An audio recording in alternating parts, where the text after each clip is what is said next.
This summer, zero in on a new Nissan and zero in on big savings. Now with bonus cash on select models on top of existing offers, now's the best time to get a great offer. Get to your local Nissan store and shop ChooseNissan.com today. Hurry, bonus cash ends soon. Blog Talk Radio. Whoa. Why y'all so happy? You don't know? Sharvette Mitchell is on the radio. It's time to get motivated, excited, and influenced. Why? It's the Sharvette Mitchell Radio Show, live from Richmond, Virginia. And now, here to motivate, excite, and influence you, Sharvette Mitchell.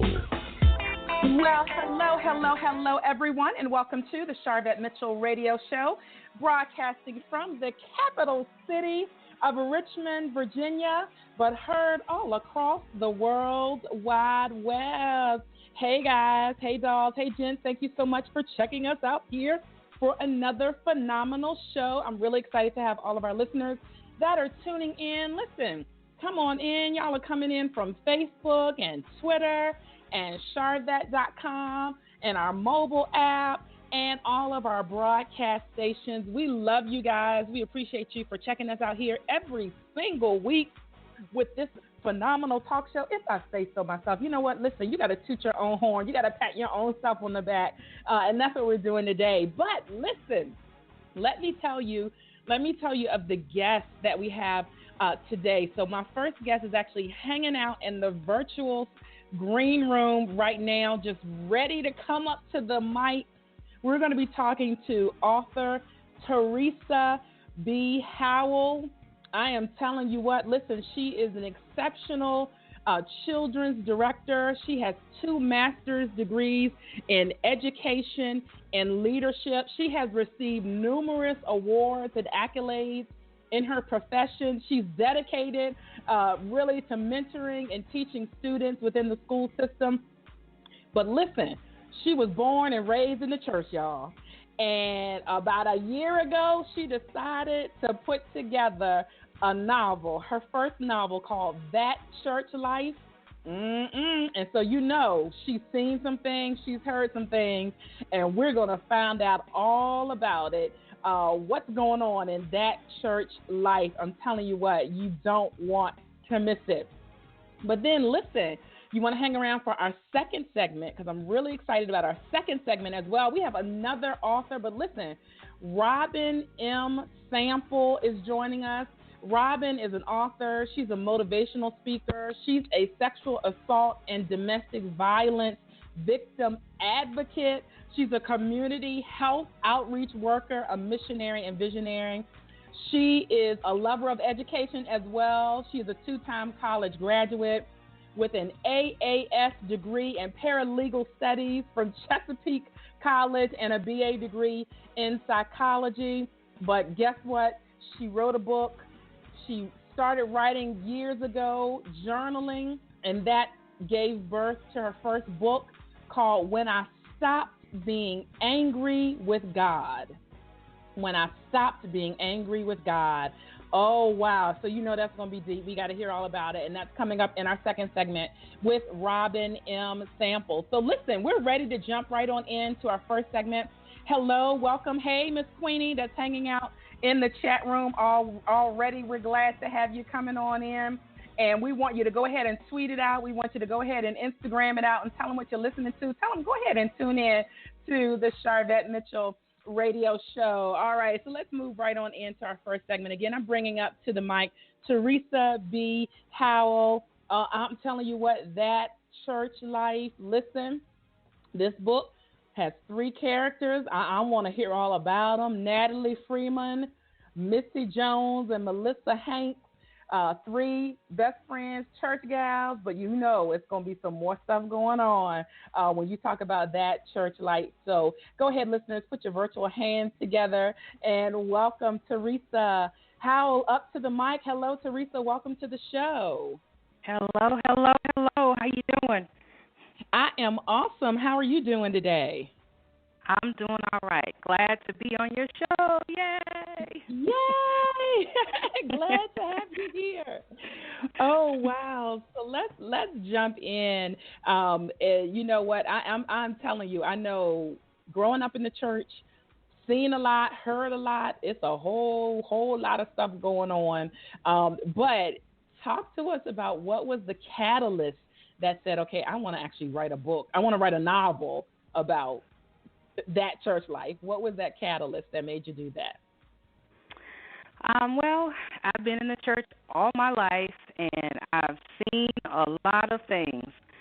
And, boy, I tell you, this church is good, but there's always just a touch of drama. I added a little bit of the drama along with a little bit of the gearing towards these characters of their personal lives and their problems, and put it all together into this suspense novel that everybody seems to be enjoying so far. So, wow! That's how it came about. Are there characters in the novel that you personally know? Any disclaimers you need to give out? Any of that? No, it's a combination of people, though. But no disclaimers right now. Okay. So those of you that may be listening in and you're like, I know Teresa, and this character sounds too close to me. Listen, it's not about you. It's not all about you. But if the shoe fit, wear it, as they say. If the shoe fit, wear it. Exactly. Okay, so let's. Did you always know that you would write a novel? Are you just inclined to writing? No, I didn't know that I was going to write a novel. Maybe about 2 years ago, my grandmother passed, and my mother-in-law, who is also my pastor, has suggested that, just start writing. Write down how you feel, write down what's going on with you. And I had been writing songs and little poems and things throughout the years, but never really took it seriously until then. And when I tell you it flowed, it just flowed. It came out on that paper, and it was amazing. So I was like, okay, maybe I can do this again. So that's how it all got started. All right. So let's set the stage and whet the appetite of those that are listening. And so the story is set certainly in a very interesting setting, and centered a lot around Mount Zion Holiness Church, which is, of course, in the novel, not an actual. This is not about an actual church, listeners, but in the novel, Mount Zion Holiness Church. Describe, the town, the atmosphere of this church, and the general setting of where this story unfolds. Okay, so the general setting it starts in Durham, North Carolina, which is where I reside currently, and it basically just sets the platform for how Durham used to look back in the day with certain, it was known for tobacco and cigarette companies and things of that nature, so it kind of sets the tone of the type of workers and the things that they did back in the 70s or late 80s. And these girls are kind of going back and forth. They're reminiscing from back then till now and kind of making comparisons on how Durham has changed. But in the meantime, with the church life, the church has also changed in so many respects in the book. So it shows how the girls used to be in church versus how church is currently. So their current church is a mega church. The main character, Missy, she's a televangelist, and she is the pastor's daughter. So she's definitely trying to keep it going for traditional sake. But that's not how she was raised. She was raised in the old-time church where things were a little different. So it goes back and forth talking about the different ways of how we used to praise God versus now, and the setting of the South versus up north and things of that nature. So, wow. Okay, and so let's talk about each of the three church gals, and just talk about their. I'd love to hear about their personality and all of that. So let's start with Natalie Freeman, who's one of the girls. Just describe her personality. Okay. We pronounce it Natalia. That's how her name is in the book. Natalia is the feisty one. She is the rebel. She grew up, she really didn't like going to church, but she was forced to go by her parents. And when she grew up, she ran as far as she could from the church house. When she comes back together with her friends, she's trying to figure out, why we got to sit through all these services. What is this about? Can't we just praise God at the house? And she's like putting up a fight throughout the whole book. She doesn't bite her tongue. She's always popping her gum, and she wants you to know that her presence is there. A lot of people like her character because she is so feisty and mouthy, so people get a kick out of her. So that's Natalia. All right, that's Natalia. And so let's talk about Michelle Hanks and her kind of take on life and personality. Okay, Michelle Hanks is the passive one. She's kind of, she just goes with the flow. She does whatever she's told. She's trying to follow the rules. Some things happen to her in the book that I can't tell you because I'm going to give away the story, but some things happen to her that kind of make her really reserved and to herself. She's a musician. She's very talented, but she doesn't say much. She just kind of brushes things off. So that's her personality. In the book, she's a real advocate for Missy. She's very overprotective of Missy, and she doesn't want anything to happen to her. So she's always there by her side, kind of coaching her along through this church process. Which is a great segue to the third and last of the best friend trio here, Missy Jones. Tell us about Missy Jones. Missy is the preacher's kid. She's, again, trying to get the church to stay afloat. She's young, she's vibrant, and she's bringing in the members.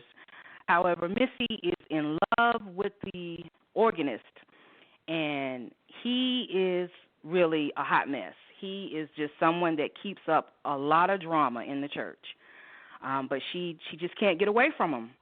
And so she takes a journey dealing with him, trying to break free from him, trying to date other people. She keeps coming back to him.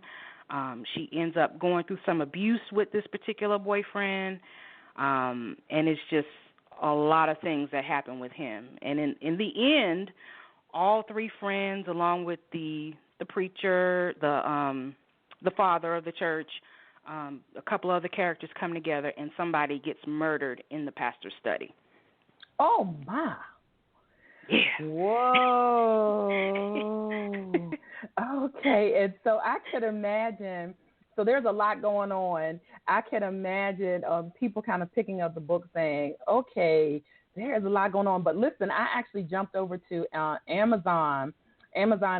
Listeners, you all know I like to do this. I like to jump over and see what people are saying about the book. And actually, there's some great reviews on Amazon.com. One reviewer, Miss Queenie, which I don't know if that's the same Miss Queenie that's in the chat room, but if it is, hello. And her comment on Amazon is, this book, that church life, is a page turner that I was holding on to every word. The first chapter had me drawn in. It has a lot going on to keep you interested and on your toes, and then they go on to say other things. 5-star review. Another reviewer says, this is Pamela, if you are into Christian fiction, then this book is for you. It's a very refreshing change from the street life novels that I usually read. I was drawn into the story from the very first chapter. Oh, my goodness. And then the last one I want to cite is a gentleman, actually, Scott from Amazon. He wrote, wow, this is the first time I will be reading a church novel. It's an amazing story about 3 church girls. I really enjoyed reading this church-themed book. The characters were well played, and the author did a great job with that. The girls lost their faith, but they came back around. And one major thing I loved is that she was realistic. The story was realistic. So, what great reviews. How does it feel when you hear people writing those type of comments about your work? Yeah, every time someone puts a review, I'm shocked because I'm like, wow, is that me? Did I write that? But it's an amazing ride. It's really surreal for me to actually have published a book, more or less getting good reviews. So I'm just blessed, and even more blessed. wow. And I have confirmation from the chat room that Miss Queenie, who's hanging out in the chat room, that was her actual comment from Amazon. So awesome, awesome, awesome. Wonderful, wonderful, wonderful. Okay. And so with the themes that you've decided to address in the book, have you had any people who felt like, that's a little too tricky or a little too risque to deal with? Not yet. Not yet, because I think they were so surprised to see it coming at the end. And then there's like a be continued, so they're looking to know. They want to know what's going to happen to Missy. They don't really know if the person is really deceased, because the way the book started off, you thought that this person had died in the beginning. So it just keeps your mind twirling from chapter 1 all the way to chapter 24. I mean, I'm just amazed at myself. That's God inspired. That's God. And I hear a lot of authors kind of say once they write things out and write out the story, then they look back at it and like, wow, when did I write that? And that all came from me. And oh my goodness. Yeah, nothing but God. Nothing but God. Nothing but God. And so were there those that helped you along this journey of, putting this novel together? Any help that you want to shout out? Where are you going? What are you doing? But I just had, when it comes to mine, I had to put it on paper. So I want to give a shout out to my family. I want to give a shout out to my mother-in-law, Pastor Rose C. Howell. She is the reason why it all began. She gave some good advice. And I want to give a shout out to all my beta readers out there who helped me edit the book and go through this process. Katrina Breyer, she's my editor. I got a couple of promoters, Honeybee Promotions and Ashlyn Price and Deja, and just so many people that are like helping me to press forward. Vivian, she's my PR person. So, yeah, I've been getting a lot of help with this. It's been amazing. Right. It's been amazing. And so are there themes in the book that you really want the reader to walk away with? Because it's great that feedback came on Amazon about a gentleman who says he doesn't normally read books that are either about the church or deal with the church. And another reviewer said they usually read kind of like the street fiction. So it sounds like it's a story that it's not just for those that may be saved and are Christians. It sounds like it can be universal.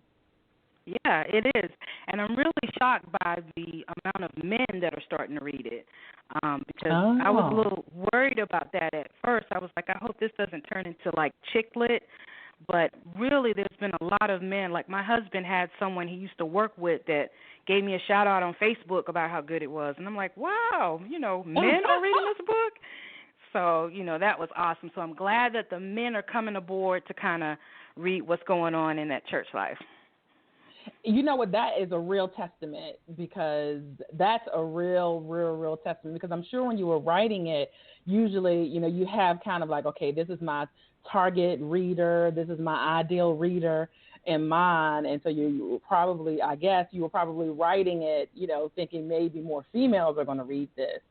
I really did. But I'm glad. Hey, men, I encourage you to go to Amazon and get you some more books. Get you some more. Buy one for yourself and your girlfriend, your auntie, your mama, all of them, your cousins, all of them. Let's go pick up the book. And so Amazon is where you guys can pick the book up. That Church Life. Can they purchase the book anywhere else? Yes, you can go on my website, teresabhowell.com. I have a Facebook author page that also has a link under Teresa B. Howell. They can go to Twitter at Teresa WIV, and Barnes & Noble has it print on demand. Books A Million has it print on demand. And I'm trying to think of where else I have it. You can go on Instagram, Teresa B. Howell 1. So there's several locations to get the book. All right, there is your personal invitation to pick it up, listeners. And if you're hanging out on Sharvette.com, I have the full bio information there for Teresa. And I've also tagged her on Twitter. So if you're following me on Twitter, that's the easy connection point, twitter.com/Sharvette. Also tagged her, her like page, a business page on Facebook. So if you're hanging out with me on Facebook, facebook.com/Sharvette. Will be an easy connection point there to go like the page, follow, so you can know what's going on in her world. I know you have a lot of events and things coming up, so I want to touch on that. But I want the listeners, how the book opens up, since so many of the reviewers kind of said, the first chapter grabbed my attention, snagged my attention. Can you talk a little bit about kind of like that first chapter, even if we don't want to give it all away, but just that first, how it opens up, that's really, grabbing people's attention? Okay, so Missy is on the run. She has, there's a scene where something has happened at the church, and she's running for her life because she thinks that she's going to be accused of something. So, and I can't say what all the something is. I'm trying to talk in code. Right. Just a little bit. We give them just a little bit. Just a little bit. But she's running. She's got blood smeared all over her. She runs into this neighborhood. She's a little delirious. People are trying to figure out, what's wrong with this girl. We've seen her on TV. We know that's Missy Jones. Why is the televangelist running down the street screaming, asking God to forgive her for her sins? So everybody wants to know what happened. So the first chapter, they're like hooked because they want to know, why is this girl running? Who is she running from? And what did she do that was so bad that it has her terrorized like this? So if you think that you're going to open the book up at 12 o'clock and just read 2 pages, it's not so. You're going to be binge reading. You're going to be binge. Encouraging you to open the book up after dinner so that way you get some sleep. Don't do it late at night because you will be hooked. You're going to be binge reading, like they binge watch, Orange is the New Black and all of the, Power and all of that y'all watch on Netflix and Hulu and all of that, where you just sit down and be like, I got to see one more episode. So you're going to be like, I got to read one more chapter. People been going all the way up to chapter 14, and then they call me and they're like, why didn't you tell me it was going to have all this? I'm like, look, I didn't tell you to start reading at 1 o'clock in the morning. That's on you. Right. Fair warning. Start after dinner. Fair warning. But that's good. Big shout out to author and book marketing coach, author LaTanya Boyd. She said, she's in Facebook saying, oh my, a must read. Teresa B. Howell. So you got to pick it up. And check it out there. So I know you have a lot going on. What are some of your upcoming events? Where are you going to be hanging out? So that we have listeners all over. So just let us know where you're going to be. Oh gosh, there's so many things going on. It all hit me at once. Wow. I just had a signing at Barnes & Noble in Durham last Friday. Let me see, this is July. August, I'm going to be in Virginia, and I'm going to be on the Good Morning Richmond show on the 17th. Oh, well, wonderful. Okay, yeah. So I have to meet you. That's in Richmond. Yeah, that's in Richmond. And that's really good exposure. Okay, awesome. Yeah. And I'm going to, that Friday, be in another Barnes & Noble on Broad Street. CEO Magazine is also coming out on the 18th while I'm at Barnes & Noble to film the whole event because they're doing an article on me in that magazine. Wonderful. This Sisters Summit is August 13th. That will be at the Raleigh Convention Center from 10 to 6, and I'll be selling books all day there. And then I'll be at Urban Moon Bookstore on August 27th, selling books from 12 to 3. And then I think I have another radio show that morning, and I can't remember the station's name, Forgive me for that, whoever, my promoter who did that one, sorry. But, yeah, there's going to be another talk show that I'm going to be on that morning. So that's August. And then September is Boston and Charlotte, and then October is Atlanta, and back to Charlotte again. So it's busy. So you're going to have your roller skates on, but that is awesome, getting the word out about your novel. Wonderful, wonderful. So the goal of my show is to motivate, excite, and influence, and we want to know what continues to motivate you.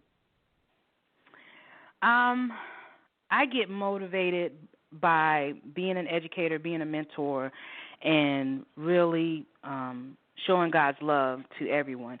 I think this book is reaching a lot of people, and it's reaching more people than I could have ever reached if I was in a pulpit or something like of that nature. Yeah. So I'm thankful that the word is getting out and that people are reading about the goodness of Jesus, because in the end, you know, Missy gets her faith back. She realized that she cannot do anything without God, and she's overcome some of the things that's going on in this book. So I'm just encouraged that people can overcome and do good things, and this is just an example of it. So I'm glad that I'm able to spread the gospel in another format. Absolutely, and we applaud you for that, because that's what it's all about. Listeners, put your hands together. Yes, virtual claps for our guests here. Thank you so much for stopping by the show, and we'll keep our eye out on you so we can definitely connect with you when you come through Richmond, Virginia. Yay, I can't wait to meet you. Yay, likewise. All right, phenomenal. Thank you so much. Thank you for having me. Oh, you're welcome. All right, listeners, we're going to take a quick commercial break. We don't want you to move not 1 ounce or iota, because when we come back, we're going to be talking to author Robin M. Sample. Listen, author, motivational speaker, sexual assault and domestic violence victim advocate, community health outreach worker, and she has a new book called When I Stopped Being Angry with God. And you have to hear all about it. So don't move. Thank you, Miss Queenie, for hanging out in the virtual chat room. One of the actual readers of the book, she says, open the book and read. So there you go, a live testament. All right, we're going to be right back after our quick commercial break. Don't move. It's the Sharvette Mitchell Radio Show. Sharvette will be back after this. Spiritual Food for Thought, 31 inspirational quotes to jumpstart your day by LaTanya Boyd, consists of inspirational messages that offer daily words of empowerment, promote spiritual growth and development in the Lord Jesus Christ for your day-to-day living. Spiritual Food for Thought, 31 inspirational quotes to jumpstart your day. Available now on Kindle, ebook, and paperback. Log on to www.latboyd.com. Does your church or ministry have a website? Are you a local artist or author that has an established web presence? If you answered no to any of these questions, you're letting countless opportunities pass you by. Hi, I'm Sharvette Mitchell. Mitchell Productions was created with your needs in mind. We will provide you with stylish and economical online marketing solutions. From email marketing to your own website, Mitchell Productions caters to ministries, nonprofits, small businesses, and special events. Check out our portfolio at mitchell-productions.com. In today's world, a website is not a luxury, it's a necessity. And Mitchell Productions can create your website in a stylish manner at a very economical price. Don't let business, customers, or new congregation members pass you by. Visit Mitchell Productions today at www.mitchell-productions.com. Let us showcase your organization to the world. Introducing contemporary gospel artist Diani with the new hit debut single titled The Blood on Remare Records. Though they slay me, crucify me, I have been washed in your blood. I'm reading. Purchase Diani's new hit single on iTunes Amazon in February. Once again, be sure to check out contemporary gospel artist Deani with the new hit debut single titled The Blood on Remir Records. Follow Deani on Twitter, Facebook by going online to DeaniMusic.com. That's spelled DeoniMusic.com. That's DeaniMusic.com. She's here to motivate, excite, and influence you. She's Sharvette Mitchell. Sharvette Mitchell. It's the Sharvette Mitchell Radio Show with in-depth interviews from today's leading authors, gospel artists, stars that you want to know about. And now, Sharvette Mitchell. All right, welcome back to another segment of the Sharvette Mitchell Radio Show. We're super excited to have all those that are on the phone lines. I can't leave you guys out. Thank you for all those that are hanging out on the phone lines with us here on the Sharvette Mitchell Radio Show. Big shout out to all of those that are listening in from my Facebook community for female entrepreneurs. Hey, girl, hey. If you are a female entrepreneur, join me over on Facebook. Just look for Coaching with Vet, VETTE. That's my nickname. Hashtag Coaching with Vet, and join us in this awesome online community. And actually, our next guest is a part of the hashtag Coaching with Vet Facebook community. So we know we have some of our girls listening in, but welcome to all of those that are joining us from all across the World Wide Web. And they're coming in from Twitter, Facebook, Instagram, Sharvette.com, our mobile app, and, of course, our broadcast stations. Listen, we're ready right now to move right on into our next segment. Again, I'm excited to bring up to the mic Robin M. Sample. She is hanging out in the virtual green room, so I know she's enjoyed some virtual snacks while she's there. Listen, she's no stranger to writing. She began journaling really at a very young age, at a very, very early age, and that journaling actually gave birth to her first book, which she's here to talk about today, which is When I Stopped Being Angry with God. And I know you're saying, oh, wow, there is a lot in there, and we're going to talk all about it. But what I love that Robin says in her bio and in her information is that she knows and she believes that really everything that she has gone through was not just about her and not just only for her, but to help her lead others and be really a guidance and a help and empowerment for other people. To say, hey, you can make it and you can come out. All right. So we're running to the virtual green room to bring Robin M. Sample up to the mic right now on the Sharvette Mitchell Radio Show. Hello, Robin. Welcome. How are you? Hello. I'm fine. How are you? I am great. Thank you so much for joining us today on the show. Thank you for having me. I am so excited to be on the show with you today. It's such an honor. Thank you. Oh, you are welcome. You are welcome. So let's chat. So you started out, well, first of all, let me just acknowledge, and I mentioned earlier, certainly you're a lover of education, with 2 degrees. Do you feel like you are a lifelong learner? Yes, I actually do feel that way. I do have 2 degrees, and I'm actually working on my 3rd one now, and I'm actually doing a master's degree program in social work. And that gives light to my love for education and my desire to keep on learning so that I can keep giving back to my community. All right. I love that. And what do you think education does for someone? How does education help? Well, actually, I think for me, it's made me a more well-rounded person. It's allowed me to see a lot of the world from different cultures, different diversities that I probably wouldn't have looked at if I had just stayed in my own space and not tried to broaden my own horizon. So it's done a lot for me. It's caused me to have some professional gains. It's caused me to go into some areas that I thought I'd never be welcomed into, especially the legal arena. So it's really done a lot for me. So I think education can open a lot of doors for people. All right, there you have it. We certainly are supporters of education here at the Sharvette Mitchell Radio Show, and that's for, oftentimes people just talk about that for those coming out of high school. But listen, education at any age bracket, any stage in life is good. It's good. Absolutely. All right.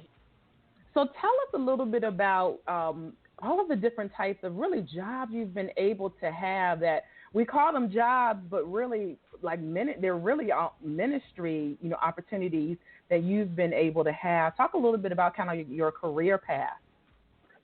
Okay. Well, I started out working in a nursing home years ago, and I found out that wasn't for me. I always had a desire to help people, and I love being with people, especially the elderly. I work with Alzheimer's patients, and I really had a great love for that, but I wanted to do so much more. But I didn't want to go into nursing because there was so much about nursing that I didn't want to do, needles, blood, that sort of thing, that just wasn't my thing. So I was thinking about my personality and what I really like to do, and I've always had a desire to talk. I've always had a desire to just advocate for people. So I thought about the legal system. So I went to Chesapeake College, and I worked on my paralegal degree program. So I started out working as a paralegal for a disability law firm. And after I did that, I wanted to go a little bit further. So I went into mental health, a PRP program, doing a day program and the home-based program as well. And then from there was when I went into the addictions program, and that's when I really felt like that was my calling, when I went into being an addictions counselor. So I did that for a while, and that led me to what I'm doing now, which is being a victim advocate for victims of domestic violence, sexual assault, child sexual abuse, and trauma. My goodness. So you have definitely all of that sounds like, really ministry. You've been able to work, but then really impact lives in a practical ministry way. Really is what I consider you doing. And so I know that you have a lot that has happened to you personally in your life, through your life. And so what started the journaling, that when you started doing that at a very young age, what started that journaling piece?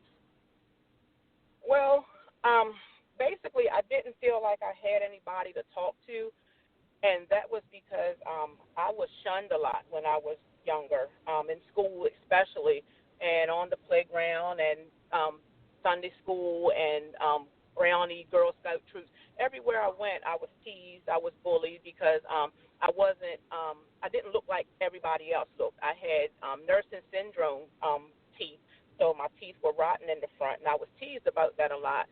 And I had some glasses that I wasn't particularly crazy about, and I was overweight, so I was bigger than most of the people that I played with. So those are things that aren't popular amongst children, unfortunately, and children do tend to bully each other over things, and I was bullied and teased for that. So a lot of times I was kind of ostracized. I wasn't chosen to play on different teams in school and, things like that, or on the playground. So I spent a lot of time by myself. So during that time by myself, I just started to write because I felt a lot of hurt and a lot of pain, and I didn't have anybody to share it with.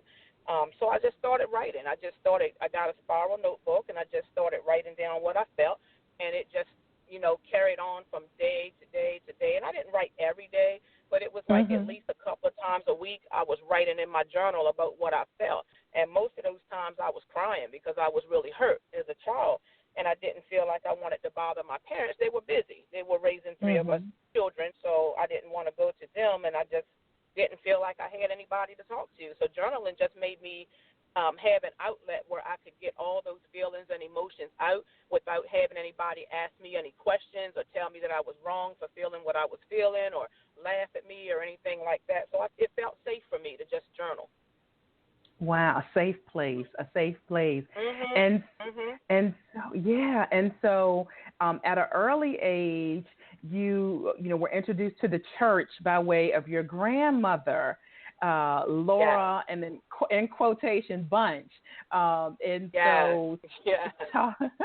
talk about how was she your main influence of introducing you to God and to church when you were younger?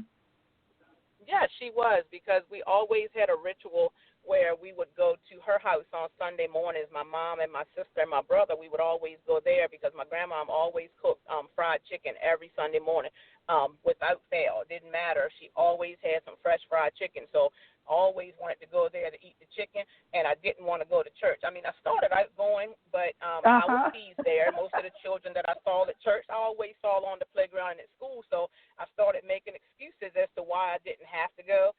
And my grandmother always said to me, you're going to need the Lord one day. And I'm thinking, what am I going to need the Lord for? Everywhere I go, I get teased. I get pushed down. I'm crying. I'm hurt.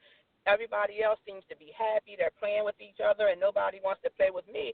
So what am I going to need the Lord for? And we were singing these songs. Yes, Jesus loves me. Jesus loves all the little children. I'm like, I'm a child too, but he couldn't love me because if he loved me, he wouldn't have made me look like this, knowing that I was going to get teased and bullied and pushed down and things like that.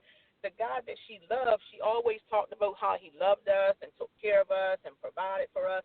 And that didn't seem like what he was doing for me. So what she was talking about, I didn't see that happening in my life. And I adopted that thought process at a very young age. I just didn't see him doing that for me. My goodness. And so then life goes on, and certainly, middle school, teenage years, all of that. And then it's still, battles with self-esteem, battles with self-confidence. Yeah. And so was that all just really an anger that was building up, a resentment towards God? It was because I really started, I was questioning God a lot because I remember my grandmother always saying, you're going to need the Lord one day. And she said, why don't you pray? And I didn't know how to pray. I would hear her pray, but she was using adult words. I was a child, so I didn't know how to pray. I didn't think I did anyway. I didn't know there was a right or wrong way. So I just started feeling this anger, like God doesn't love me. He can't love me. Everywhere I went, I was treated the same way. So I just started feeling like I didn't want anything to do with church, not Sunday school, didn't want to hear anything about God, didn't want anybody singing those songs around me. So I just started just straying away from the church, and she allowed me to do that. She just, she never forced me. She never made me go back. I stayed there with my grandfather. I got a little older, and, as I got older, teenage years, middle school, I was able to decide for myself whether I wanted to go to church or even go to my grandmother's house in the morning. So I started choosing other places to go, like my friend's house, hanging out, things like that.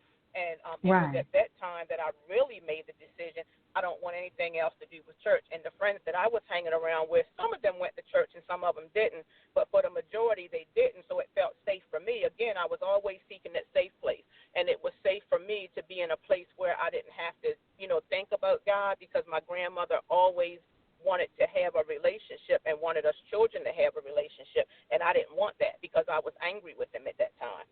So I always sought a place where I didn't have to be thinking about him.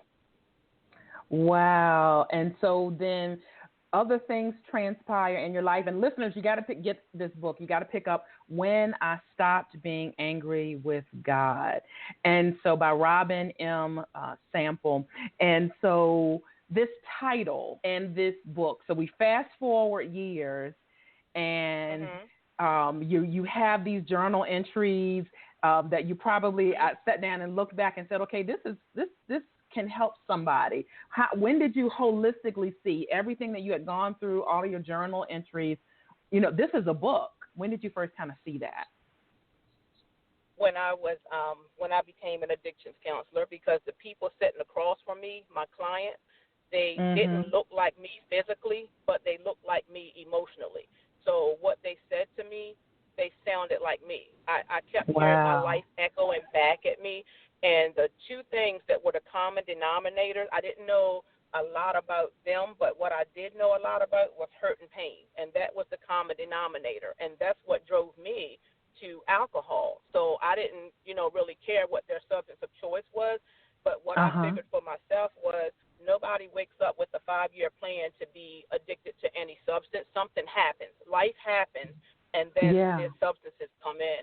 And that was my story. And I was very interested in finding out what brought them to a place of being addicted to any type of substance, because I knew what my story was. And I remember one particular client told me that I was a textbook counselor. And I said, what's a textbook counselor?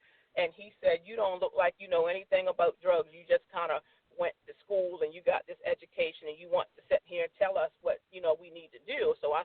just be real with you for a second. Yeah. So that's when I said I started drinking at 13 because the same hurt and pain that you feel, maybe not for the same reason, but I felt hurt and pain too. And I had to find some way to numb that out, and I found that in the bottom of a bottle, the bottom of a can.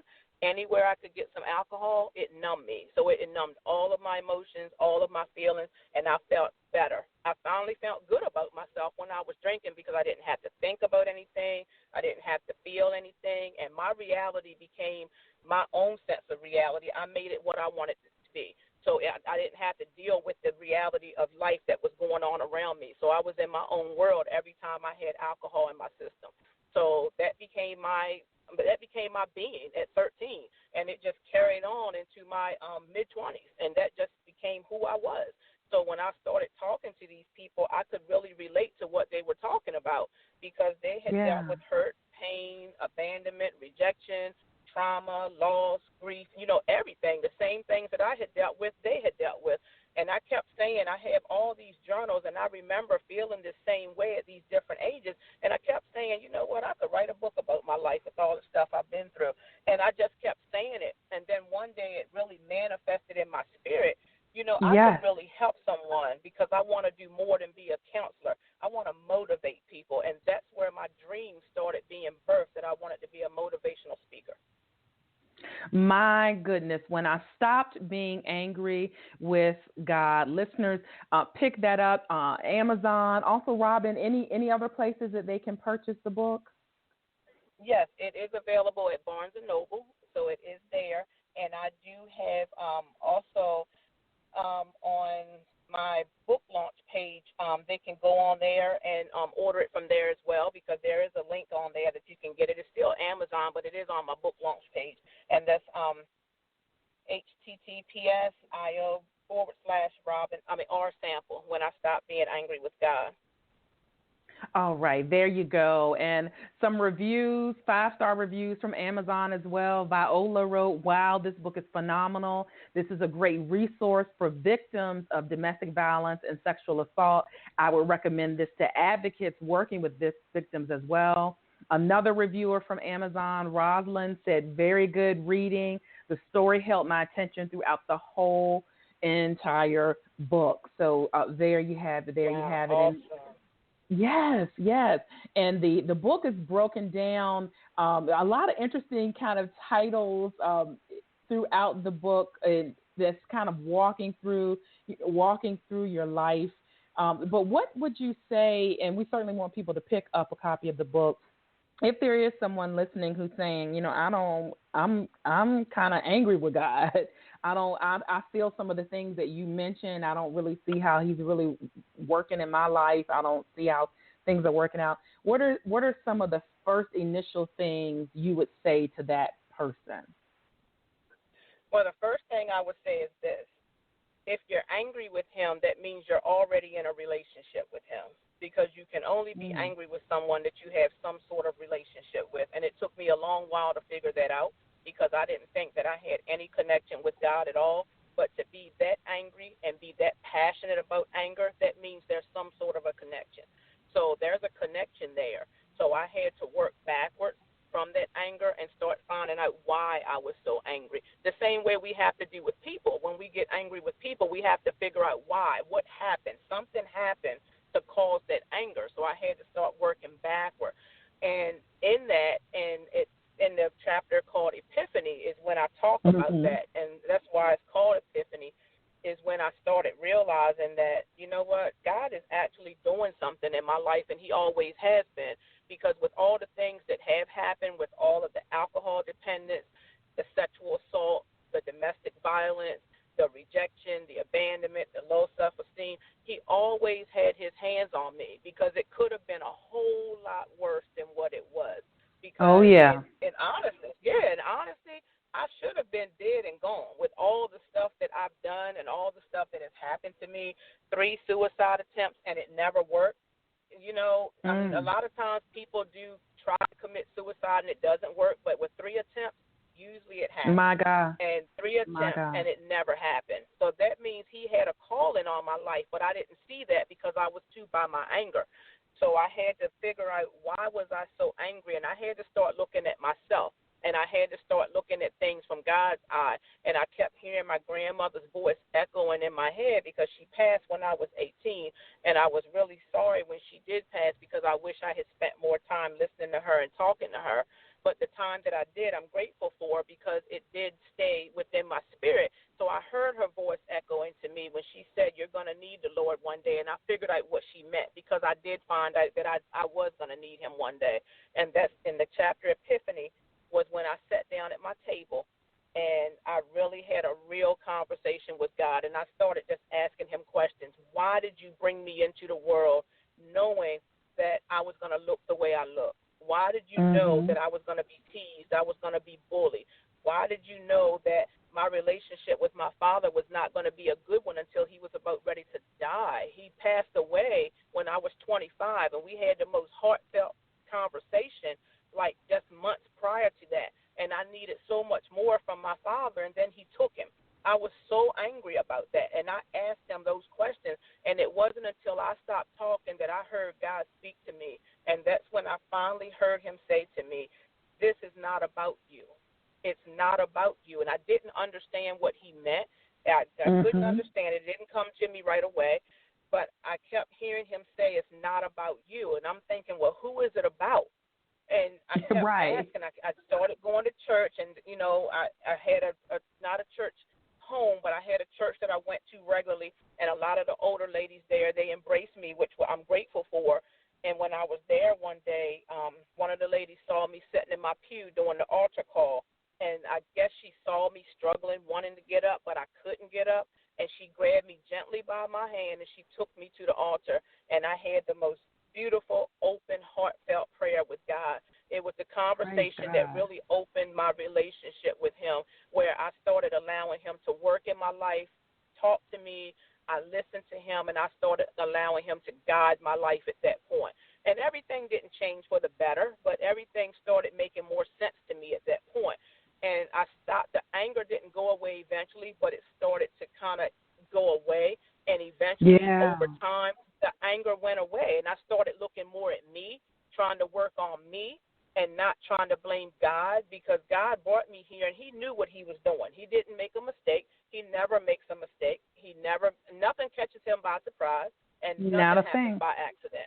And I had to understand that, but it took me 31 years to figure out that he does not make any mistakes, and he did this because he had a calling on my life. And it's not for me. And some of the things that I've gone through, I don't really understand why they happen or how they happen, but what I do understand is they've helped so many other people, and they're helping so many other people now.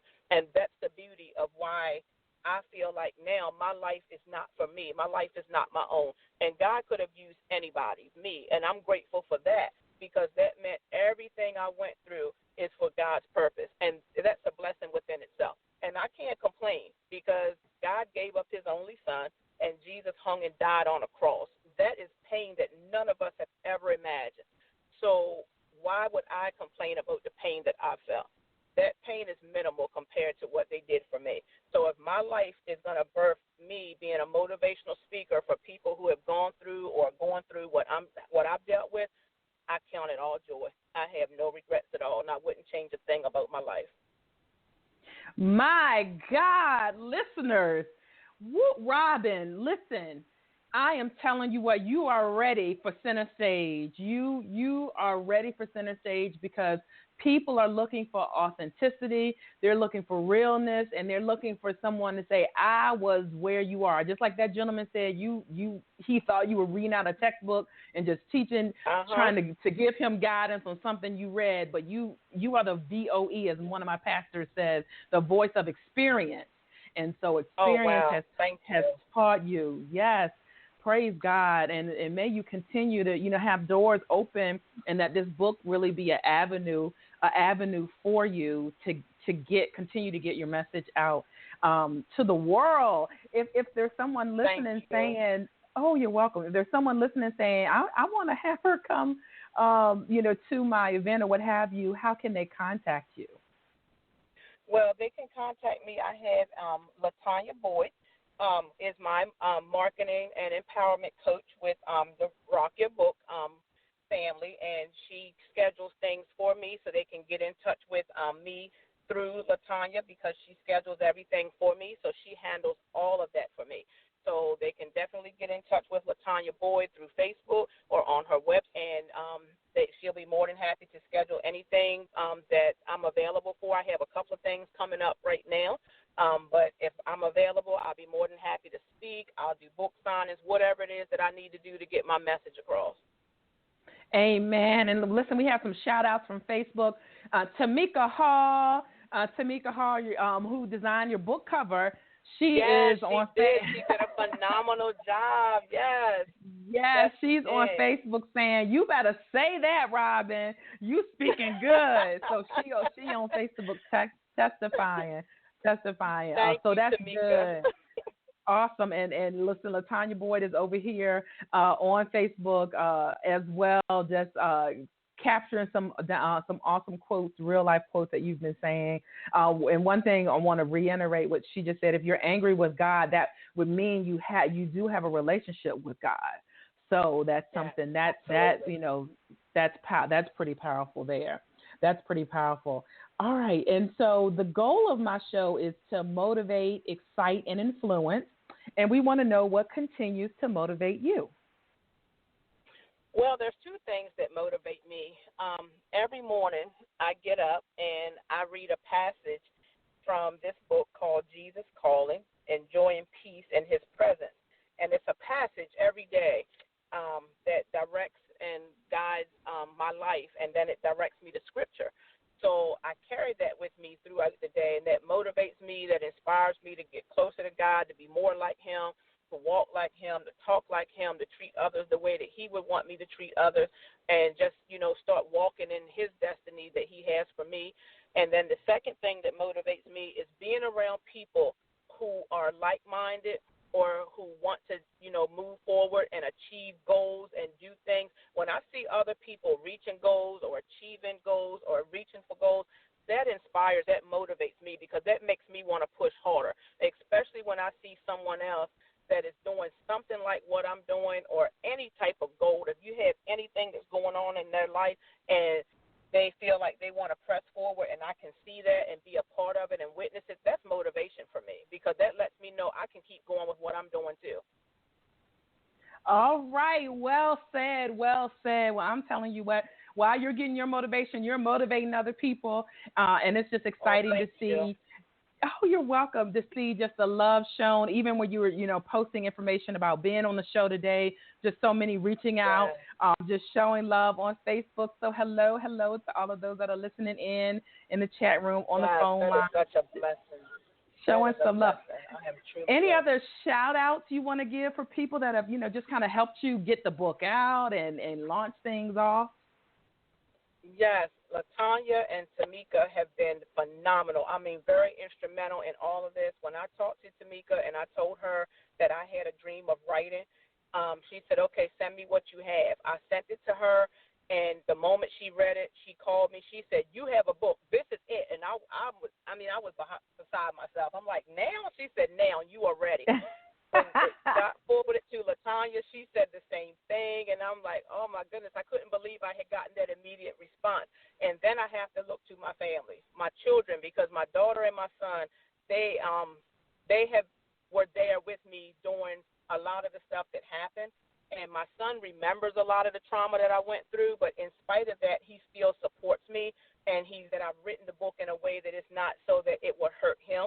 So I the fact that he supports me, my daughter supports me. They go with me to my book signings. They're always there to help me. My husband, when he came into my life, he knew absolutely nothing about any of the things that I had gone through. So when I told him all of this, he still stood right by me. So, I'm just blessed to have him there. My church family, my pastor, Reverend Dana Porter Ashton, she's behind me. I've had 2 book signings at the church.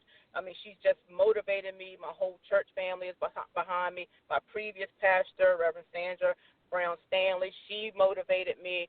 My mother, my father, I mean, everybody, my aunt, I have an Aunt Jean over in Salisbury. She's always motivated me. She's a behind-the-scenes type person, but she's always been a motivator for me.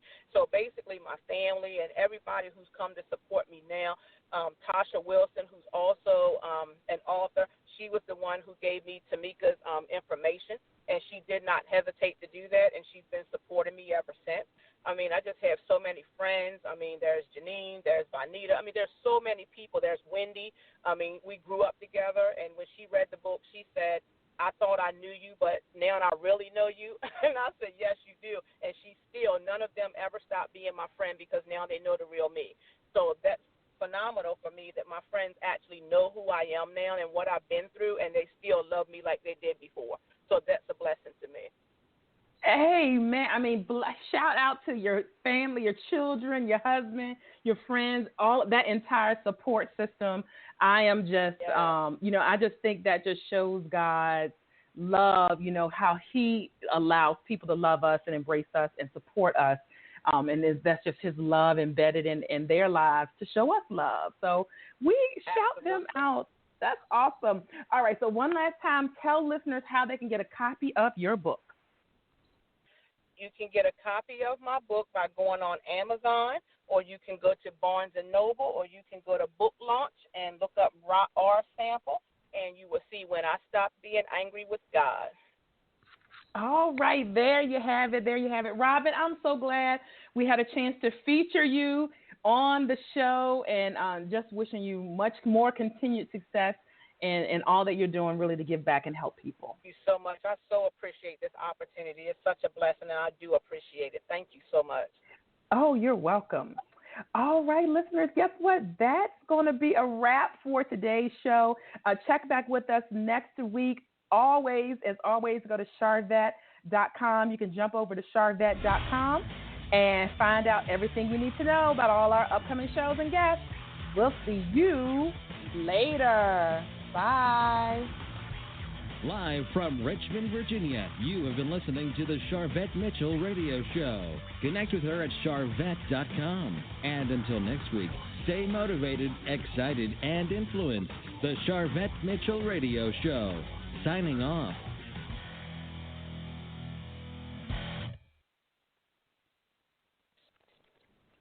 This summer, zero in on a new Nissan and zero in on big savings. Now with bonus cash on select models on top of existing offers, now's the best time to get a great offer. Get to your local Nissan store and shop ChooseNissan.com today. Hurry, bonus cash ends soon. This summer, zero in on a new Nissan and zero in on big savings. Now with bonus cash on select models on top of existing offers, now's the best time to get a great offer. Get to your local Nissan store and shop ChooseNissan.com today. Hurry, bonus cash ends soon.